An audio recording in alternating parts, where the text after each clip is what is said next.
Hello, this is me, Miss Reed, reading our class book, Here Comes Hercules.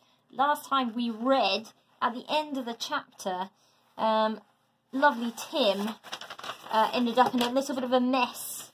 He was working with Hercules, and Hercules had made pancakes and destroyed the whole kitchen. So let's see what happens next. Tim paced nervously as Hercules marched out through the back door. He was doubtful, but what choice did he have?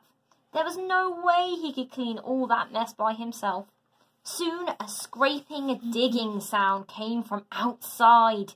It started at the back door and moved gradually further away, right down to the creek that flowed through the bottom of the garden. Suddenly, the digging was replaced by a gurgling sound, like rushing water. With a loud whoosh, a torrent of creek water sped into the kitchen. It covered the floor. It soaked Tim's ankles. It lapped against the cupboard doors. And within seconds, the water was waist deep. It churned through the room, swirling the flour and eggs into a sticky underwater cyclone.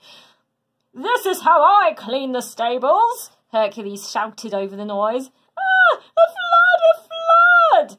Pretty smart, eh?" Tim didn't answer. The water was creeping up his chest. Sodden leaves from the creek clung to his shirt and trousers. He scrambled onto the kitchen table and gaped at the swilling waters below. Tim was a strong swimmer, but hoped it wouldn't come to that. "Don't worry, my friend, it's under control." Hercules thrust his big hands into the water and pushed. The water bubbled and seethed. Then it rushed outside. Hercules forced it all the way back to the creek.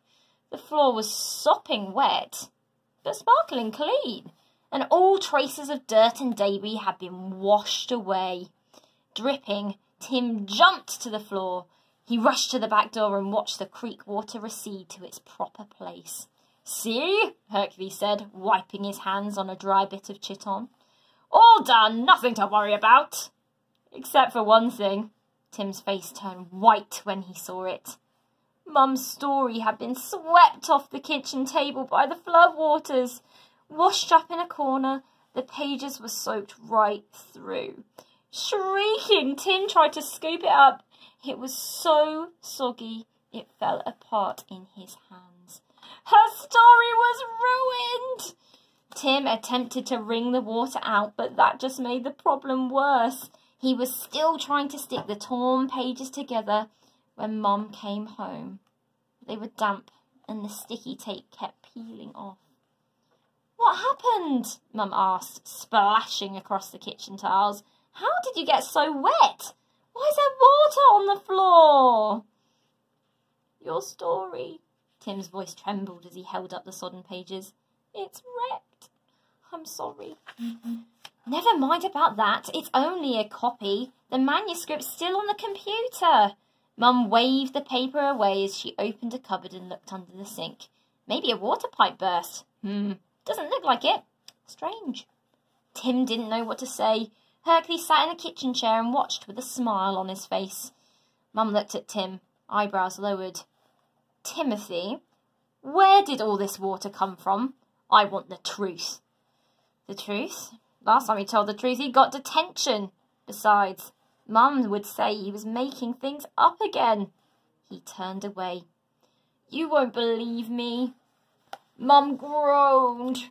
She splashed over to Tim and put an arm around his shoulders. "I'll try," she said. "You can always talk to me. I won't get angry. Promise." Tim looked up at his mum.